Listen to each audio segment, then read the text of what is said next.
It's naive to think that ratings and money don't count. Where you have to worry is when ratings and money start affecting the news decisions that are made and the stories that get on the evening news. I think the evening news broadcasts at all three networks have done a pretty good job holding the line against that. 47 miles an hour passing Atlanta. After 266 days, like O.J. Simpson, his jury is free at last. The 1996 marked American journalism as a whole, and television journalism in particular, with an astonishing and to me discouraging blurring of the line between entertainment and news. The allegations against Jackson surfaced last summer during his world tour. In the Menendez case, the DA believes the boys killed their parents out of greed for their inheritance. The state attorney's office filed a 2-count criminal information today charging William Kennedy Smith with violations of the Florida law. In fact, the line has become so blurred that there are days when I think it's non-existent. Am I worried about it?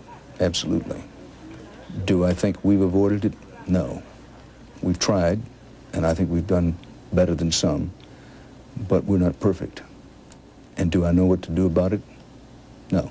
One of the remarkable factors to me, despite the fact that so much of our business is geared towards amassing the largest audience possible, is that the evening news broadcasts have remained fairly traditional.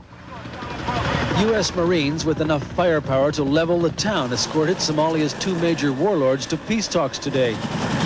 Anywhere else, a display of high-tech weaponry like this would be intimidating. But this is arguably the maddest place on earth, and logic holds no sway. The blast was catastrophic. Half of the 9-story federal building collapsed into the street, an estimated 900 people inside. It was I think we will continually reinvent the wheel and always come back to the old values of journalism, because when times are serious, that's what the public will demand. For the second day running, Washington's monuments and museums were closed, but the blame game was in high gear. Republicans posed outside the National Gallery of Art to say closing it was the president's doing. The president blamed Republicans. In fact, many think LA's entire political establishment misjudged the rage that has been building in the neighborhoods for years. Leaders who never imagined the trouble would spread into traditionally safe areas. Amid fears that things will get worse before they get better, many shops and schools remain closed in a tense Port-au-Prince. Serb and Muslim fighters were slugging it out street to street, house to house. They were using every weapon they had. It was the happiest day of his life, Itzhak Rabin told Tel Aviv's mayor.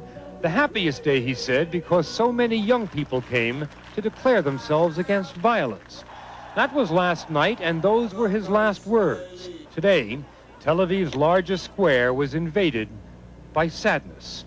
Sadness beyond words. History walked these streets today, and in a way, the future did too, in the form of a brave 15-year-old boy. His mother's son, her legacy to the country and to the world that had consumed her. Mark Phillips, CBS News, London.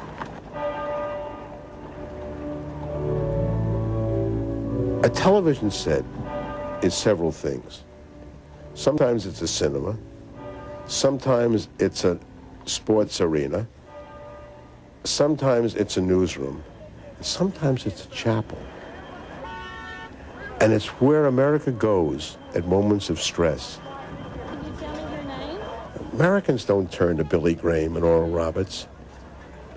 They turn to Dan Rather, Peter Jennings, and Tom Brokaw, and what they say is, tell us everything's going to be okay.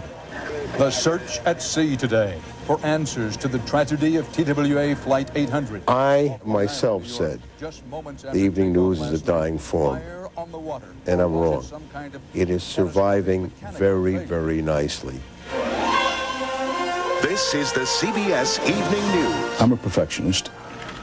I'm a believer in excellence.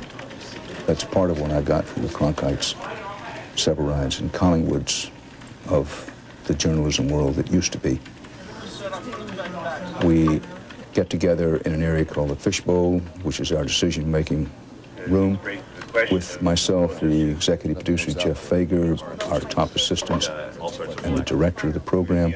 And Simon or throat. And we put together a detailed lineup of what the broadcast will contain. Why do we need 155 for this piece? Well, I'll tell you what we have. And is this a day where we could just run the picture and a cut line and move on? Otherwise, I think I would say yes, but here's what makes this different.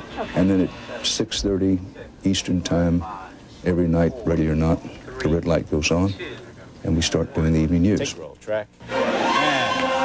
This is the CBS Evening News. To zoom in, ready to dissolve to 3. With Dan Rather reporting from CBS News headquarters in New York. Cue Dan, zoom in. Good evening. The U.S. Justice Department may seek federal charges against the 2 schoolboys accused in the deadly school shooting spree in Jonesboro, Arkansas. This would be... I love journalism. I love the news. I have a great passion for news. One of the things we love to do in this broadcast is take you places, especially take you to out-of-the-way places to see different ways of life. Take India. Track up. It's the rickshaw. There are 24,000 of them here, and they've been a mainstay of Calcutta street life for most of this century. Take 3, cue Dan. 3, drift out. And that's part of our world. Dissolve 34. Audio, zoom out 2. Ready 3B. Track from the top.